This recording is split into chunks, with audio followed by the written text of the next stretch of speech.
जोहार, आप लोगों का स्वागत है। जोहार, आप लोगों का स्वागत है सक्सेस लेटर क्लासेस में। और हम लोग अपना जो कक्षपाल का झारखंड में एग्जाम होने जा रहा है, उसको लेके हम लोग जो अपना एमसीक्यू का क्रम चलाए हैं, तो इस क्रम को आप लोग देख रहे होंगे पिछले 8-10 क्लासों से। और आज भी हमारा क्लास है, तो इस क्रम को आप लोग देखते रहें, आप लोगों को काफ़ी इसमें हेल्प मिलेगा एग्जाम में। तो हम लोग बढ़ते हैं आज के क्वेश्चन की ओर।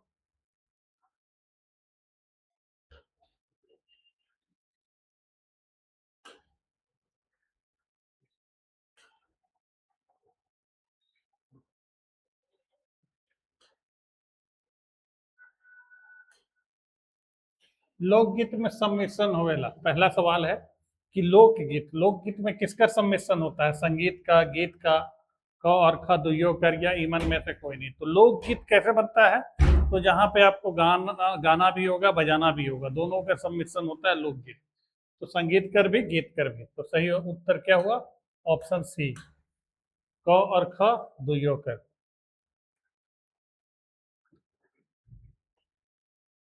अब हम लोग दूसरे सवाल की ओर बढ़ते हैं कि सिंपल सदानी ग्रामर नामक नागपुरी व्याकरण किताब के नागपुरी सिखायक लागिन लक्ष्य करके लिखल जा रहे हैं। तो ये सिंपल सदानी ग्रामर नामक नागपुरी व्याकरण किताब जो है, ये किसको नागपुरी सिखाने के लिए लक्ष्य करके लिखा गया था? सदान मन के, आदिवासी मन के, विदेशी ईसाई मिशनरी मन के, या झारखंडी आदमी मन के? तो सिंपल सदानी ग्रामर नामक जो नागपुरी व्याकरण किताब है, ये झारखंडी आदमी मन के नागपुरी सिखायक लागिन और पीटर शांति नौरंगी बटले लिखल जा रहे हैं। उनकी ओर से, पीटर शांति नौरंगी की ओर से ये किताब जो है सिंपल सदानी ग्रामर, ये व्याकरण किताब लिखा गया था। अब बढ़ते हैं तीसरे सवाल की ओर कि नागपुरिया सदानी बोली का व्याकरण नामक किताब कर भूमिका कौन विद्वान लिखे? नागपुरिया सदानी बोली का व्याकरण ये किसकी रचना है? तो ये भी फादर पीटर शांति नौरंगी की रचना है। इस किताब की भूमिका किस विद्वान ने लिखी है? ऑप्शन है धनीराम बख्शी, विशेश्वर प्रसाद केसरी, श्रवण कुमार गोस्वामी, या पंडित योगेंद्र नाथ तिवारी।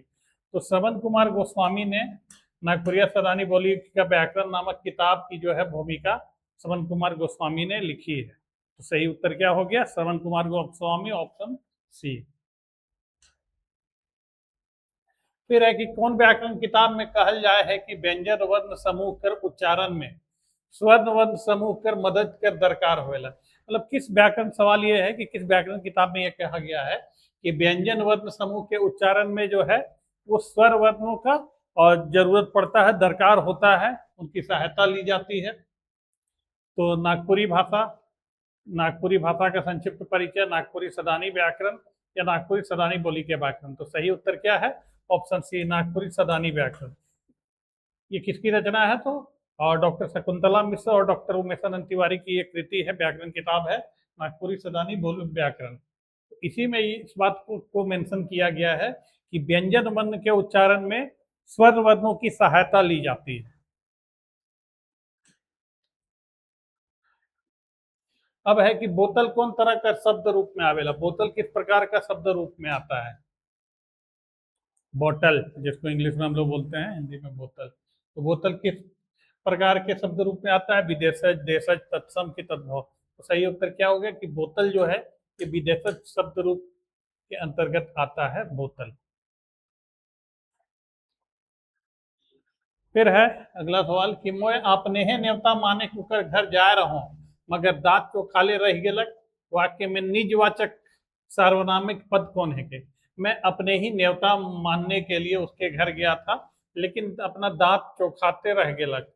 मतलब अपना ही दांत को हम चोख करते रह गए, दांत को तेज करते रह गए, अपने ही न्योता मानने गए थे। तो आप इसमें कौन सा जो है निजवाचक सार्वनामिक पद का उदाहरण है? तो मोय, आपने हैं, उकर, या न्योता में? तो सही उत्तर क्या होगा कि आपने हैं, ऑप्शन बी। अपने हैं जो है ये सार्वनामिक पद है, अपने से अपने हैं। फिर है डायन प्रथा, जानते हैं झारखंड की बहुत बड़ी सामाजिक कुरीति है। तो डायन से अब डराए की बात न खे, डायन से अब डराने की कोई जरूरत नहीं है। वाक्य में डायन जो है, डाइन डाइन जो है कौन संज्ञा है के? जातिवाचक, व्यक्तिवाचक, भाव या वाचक, या समूहवाचक? तो डाइन कह ले पूरा डाइन कर जाति कर बोध होएला, तो सही उत्तर का क्या होगा, तो जातिवाचक। जातिवाचक मतलब डाइन कहने से पूरे डाइन समाज का बोध होता है, डाइन जाति का बोध होता है, इसलिए जातिवाचक समाजता इस संज्ञा का उदाहरण है। फिर है अगला सवाल कि परसा गच्छ में झोपा झोपा फूल फूलल रहे, वाक्य में झोपा झोपा कौन संज्ञा है के, परसा गच्छ में, परसा गच्छ मतलब पलाश का गच्छ, झारखंड का राजकीय वृक्ष हम लोग जानते हैं पलाश, लाल रंग का फूल होता है, जंगल की आग भी बोला जाता है इसको। तो परसा गच्छ में झोपा झोपा मतलब गुच्छा गुच्छा जो फूल फूला हुआ था, तो ये झोपा झोपा या गुच्छा गुच्छा किस प्रकार का संज्ञा है, तो ये सही उत्तर क्या होगा, ऑप्शन बी समुदायवाचक। झोपा या गुच्छा कहने से पूरे समूह का बोध होता है, तो समुदायवाचक के समूहवाचक संज्ञा का उदाहरण है क्या। एक चाहे एक से बेसी ध्वनि मनक मेल से का बनेला, एक या एक से अधिक ध्वनियों के मेल से क्या बनता है, ऑप्शन 4 दिया हुआ है, वर्ण अक्षर शब्द की वाक्य। तो एक चाहे एक से अधिक ध्वनियों के मेल से क्या बनता है, तो सही उत्तर है वर्ण, ऑप्शन ए। एक चाहे एक से अधिक ध्वनियों के मेल से जो शब्द बनता है उसको क्या कहते हैं, वर्ण कहते हैं। फिर है अगला सवाल कि कोनो शब्द का सुपट अर्थ कहाँ व्यवहार होवेला, बात पता चलेला, कोनो शब्द का सुपट अर्थ कहाँ व्यवहार होवल बात पता चलेला, किसी शब्द का एकदम सटीक अर्थ जो है कहाँ व्यवहारित होने के बाद पूरी तरह से पता चलता है, तो ऑप्शन है बोली, वाक्य, भाषा की भाव। तो किसी शब्द का सुपट अर्थ जो है वो किसी वाक्य में व्यवहार होने के बाद ही पता चलता है, तो सही उत्तर है ऑप्शन बी व्यवहार वाक्य। अब है सवाल कि छोड़ी ने बेस गीत गालक, छोड़ी ने बेस गीत गालक मतलब लड़की ने अच्छा गीत गाया, ये हिंदी में देखेंगे तो सही है, लेकिन नागपुरी में ये गड़बड़ है, क्योंकि नागपुरी में कर्ता, अभी आगे आते हैं, कर्ता इसका ऑप्शन क्या है कि छोड़ी ने बेस गीत गालक प्रस्तुत वाक्य में का विशेष बात दिसेला, संज्ञा कर गलती, क्रिया कर गलती, विशेषण कर गलती या कारक विभक्ति कर गलती, तो सही उत्तर क्या होगा, ऑप्शन डी कारक विभक्ति का गलती, क्योंकि कर्ता कारक ने, जैसे हिंदी में कर्ता, कर्ता ने कर्म को लिखते हैं ना, तो यहाँ नागपुरी में कर्ता कारक के लिए कोई परसर्ग नहीं होता है, कोई नहीं होता है, तो छोड़ी ने बेस, छोड़ी बेस गीत गालक अगर होता तो ये सही होता, लेकिन छोड़ी ने बेस गीत गालक ये सही नहीं है, तो कारक विभक्ति कर गलती इसमें है।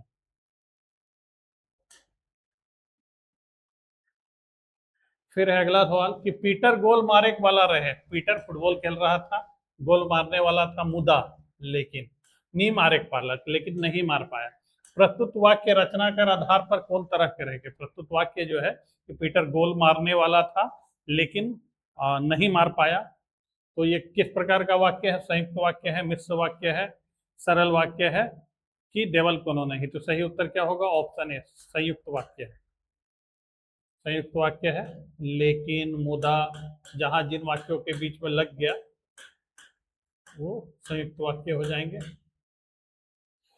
अब आगे के सवाल में हम लोग बढ़ते हैं, कोनो भाषा में शब्द पद कब कहा, किसी भाषा में शब्द जो है वो पद कब कहा जाता है, कब कहा जाता है पद, तो ऑप्शन है शब्दकोश में संकलित होवल बाद, नहीं, वाक्य में आवल बाद, निश्चित प्रयोजन बाद या देवल कोनो नहीं, तो सही उत्तर क्या है कि वाक्य में आवल बाद शब्द जो है वो पद कहलाता है।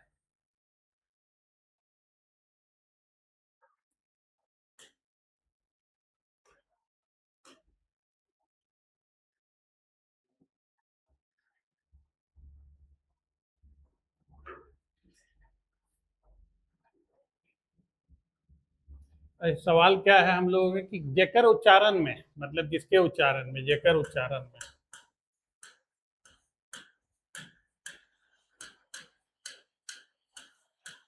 जेकर उच्चारण में मुख्य विवर से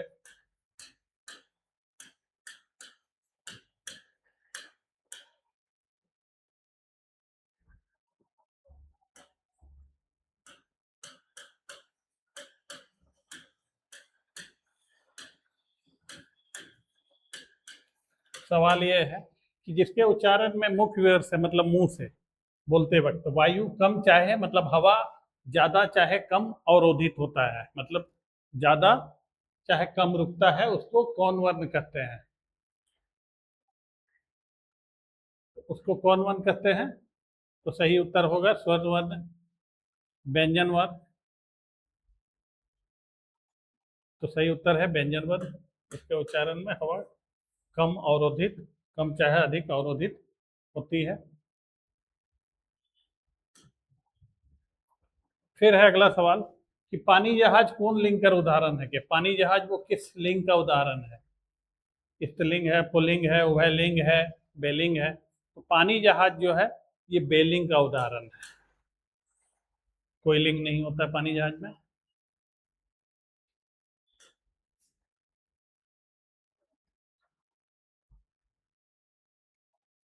तो पीटर शांति नौरंगी कर कौन किताब में नागपुरी लोकगीत कर कुछ गीत संकलित मिलेला? पीटर शांति नौरंगी के किस किताब में नागपुरी लोकगीत कुछ मात्रा में संकलित मिलता है?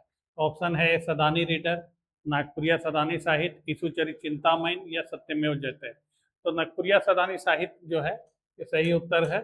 इसमें नागपुरी लोकगीतों का कुछ थोड़ा बहुत संकलन देखने को मिलता है। फिर है कि विश्वनाथ शाही नाम से मिले वाला काव्य रचना के रचयिता के है? विश्वनाथ शाही नाम से मिलने वाला काव्य रचना के रचयिता कौन है? शिवताज चौधरी, तिनकौड़ी साहू, प्रमोद राय या प्रफुल्ल कुमार राय? तो विश्वनाथ शाही नामक जो मिलने वाला रचना है वो प्रफुल्ल कुमार राय द्वारा रचित है। तो प्रफुल्ल कुमार राय, ऑप्शन डी।